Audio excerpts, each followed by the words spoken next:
महर्षि कर्दम और माता देवहूति की कथा सृष्टि के प्रारंभिक काल में, जब पृथ्वी पर धर्म और तप का प्रभाव सर्वोच्च था, तब ब्रह्मा जी ने सृष्टि के विस्तार हेतु अपने मानस पुत्रों को उत्पन्न किया। उन्हीं में से एक अत्यंत तेजस्वी और विद्वान ऋषि थे, महर्षि कर्दम। वे परम तपस्वी, योगी और भगवत भक्त थे। उन्होंने सांसारिक मोह माया से दूर रहकर केवल भगवान विष्णु की आराधना की।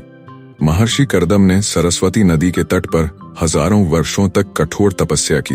वे निराहार रहकर केवल ध्यान और जप में लीन रहते थे।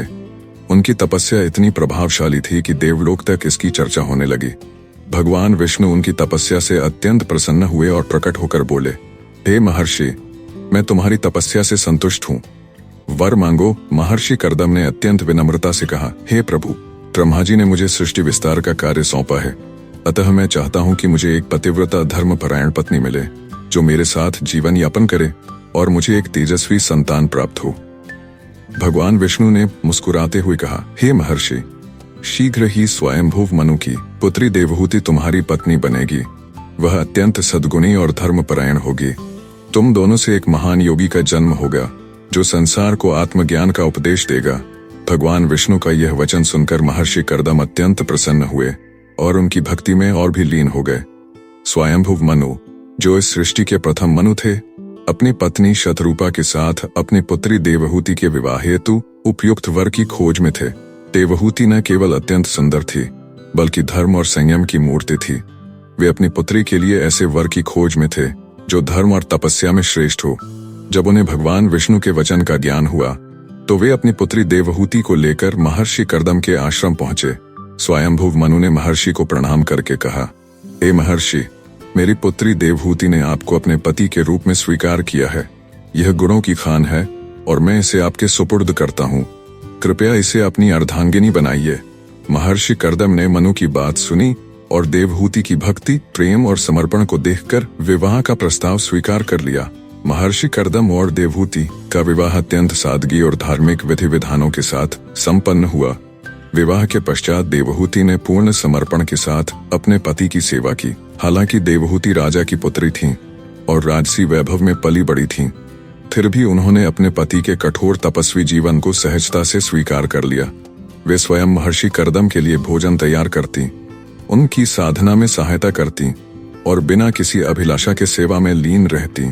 समय बीतता गया और वर्षों बाद एक दिन देवहूति अत्यंत थककर महर्षि कर्दम के समक्ष आकर बोली, हे स्वामी, मैंने पूरे मन से आपकी सेवा की, लेकिन अब मैं आपकी संगिनी के रूप में थोड़ा प्रेम और सुख भी चाहती हूँ। देवहूति की यह विनम्र प्रार्थना सुनकर महर्षि कर्दम ने अपनी योग शक्ति से एक दिव्य विमान का निर्माण किया।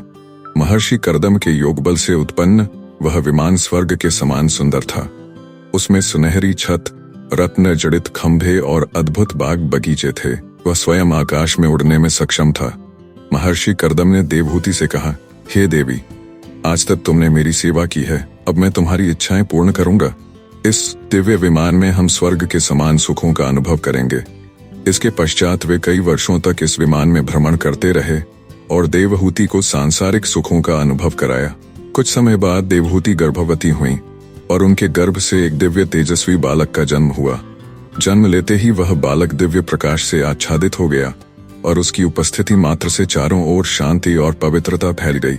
महर्षि कर्दम ने देवहूति से कहा, हे देवी, यह बालक कोई सामान्य बालक नहीं, बल्कि स्वयं भगवान विष्णु का अवतार है। यह संसार को आत्मज्ञान और मोक्ष का मार्ग दिखाएगा। देवहूति अपने पुत्र को देखकर अत्यंत प्रसन्न हुई। उन्होंने उसका नाम कपिल रखा। भगवान कपिल बाल्यावस्था से ही अद्वितीय ज्ञान के धनी थे। उन्होंने अपनी माता देवहूति को आत्मज्ञान, भक्ति और योग का उपदेश दिया। उन्होंने कहा, हे माता, यह संसार माया का बंधन है। जो व्यक्ति भक्ति और योग के मार्ग पर चलता है, वही मोक्ष प्राप्त करता है। भगवान कपिल ने सांख्य योग का अद्भुत ज्ञान प्रदान किया, जिससे देवहूति को आत्म साक्षात्कार हुआ। जब महर्षि कर्दम ने देखा कि उनका कर्तव्य पूर्ण हो गया है, उनकी पत्नी ने भक्ति और ज्ञान प्राप्त कर लिया है और उनका पुत्र भगवान विष्णु का अवतार है, तब उन्होंने संसार का त्याग करने का निश्चय किया। उन्होंने देवहूति और अपने पुत्र कपिल से विदाई लेकर वन के लिए निकल गए और शेष जीवन तपस्या में व्यतीत किया। त्या महर्षि कर्दम की कथा हमें यह सिखाती है कि संसार में चाहे हम किसी भी स्थिति में हों, गृहस्थ हों या सन्यासी, यदि हम भगवान की भक्ति, सेवा और ज्ञान के मार्ग पर चलते हैं तो हमें जीवन का परम उद्देश्य प्राप्त होता है। भगवान कपिल द्वारा प्रदत्त सांख्य योग का ज्ञान आज भी भगवद गीता और उपनिषदों में विस्तृत रूप से पढ़ाया जाता है। इस कथा के माध्यम से हमें आत्म साक्षात्कार और भक्ति का पवित्र संदेश प्राप्त होता है।